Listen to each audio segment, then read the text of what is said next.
remercier la presse ici présente de nous avoir donné l'occasion de communiquer par rapport à la situation que nous sommes en train de vivre présentement à l'échelle nationale.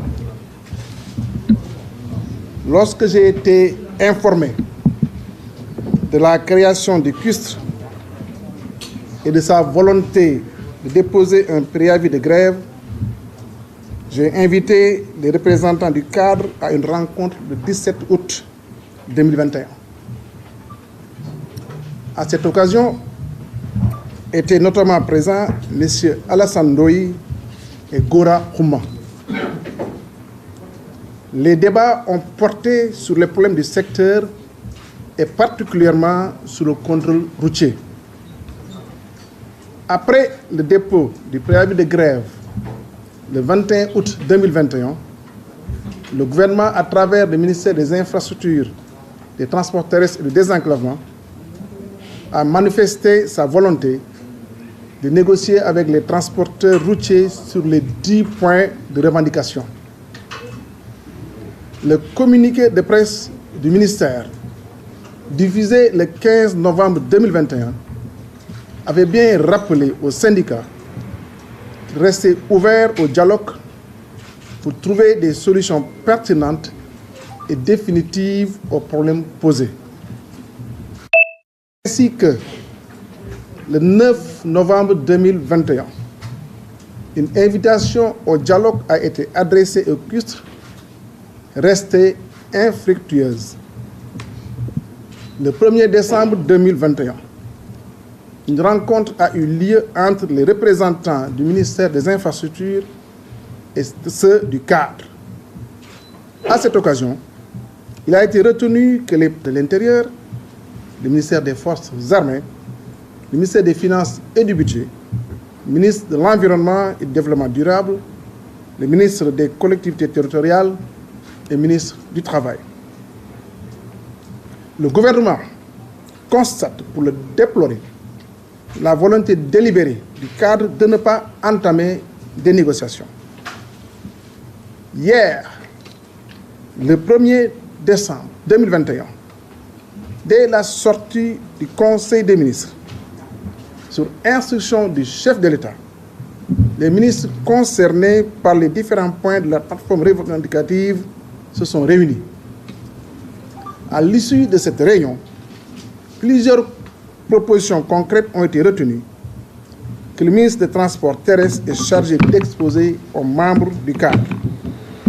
Ces points portent essentiellement sur 3 postes de contrôle routier qui seront mis en fonction par corridor routier. D'ailleurs, cette mesure a déjà commencé à être appliquée. Un arrêté interministériel est en cours d'élaboration pour rendre effective cette décision du gouvernement. Sur la concurrence déloyale, l'État est contre toute forme de concurrence déloyale. Il combat tous les jours le transport irrégulier et illégal au regard de la réglementation en vigueur. Les rencontres avec les ministres en charge des forces armées, de la justice et de l'intérieur pour l'intensification de la lutte contre le transport illégal et irrégulier sont en cours. Sur le contrôle de la charge à l'essieu, l'État respecte la feuille de route de l'UEMOA issue de la réunion des ministres en charge des infrastructures et des transports routiers tenue le 19 septembre 2019 à Dakar. L'enjeu pour le Sénégal consiste à préserver le patrimoine routier pour lequel les investissements financiers très importants sont consacrés chaque année en termes de construction et de réhabilitation. Le gouvernement du Sénégal est sensible aux nombreux désagréments subis par les populations. Il s'agit par exemple des personnes qui n'ont pas pu effectuer des déplacements pour leurs activités professionnelles, des élèves et étudiants qui n'ont pu accéder à leurs écoles, des malades qui n'ont pu rejoindre leur lieu de soins, des ménagères qui ont éprouvé des difficultés pour s'approvisionner dans les marchés, des commerçants qui sont dans l'incapacité d'acquérir des marchandises, La liste est loin d'être exhaustive. Au total, le gouvernement regrette les lourdes conséquences engendrées par la grève des transporteurs sur l'économie nationale.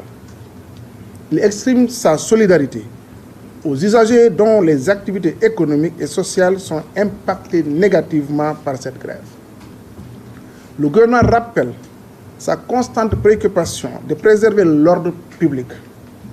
À cet égard, il condamne fermement les violences commises contre certains acteurs qui veulent exercer leur droit au travail. Ainsi, il engage toutes les autorités administratives déconcentrées compétentes, gouverneurs, préfets, sous-préfets, les responsables des forces de sécurité et de défense à prendre toutes les dispositions nécessaires aux fins de permettre à tous les citoyens de vaquer à leurs occupations en toute liberté et en toute sécurité. L'État prendra toutes ces dispositions conformément aux lois et règlements en vigueur pour faciliter le déplacement des biens et des personnes.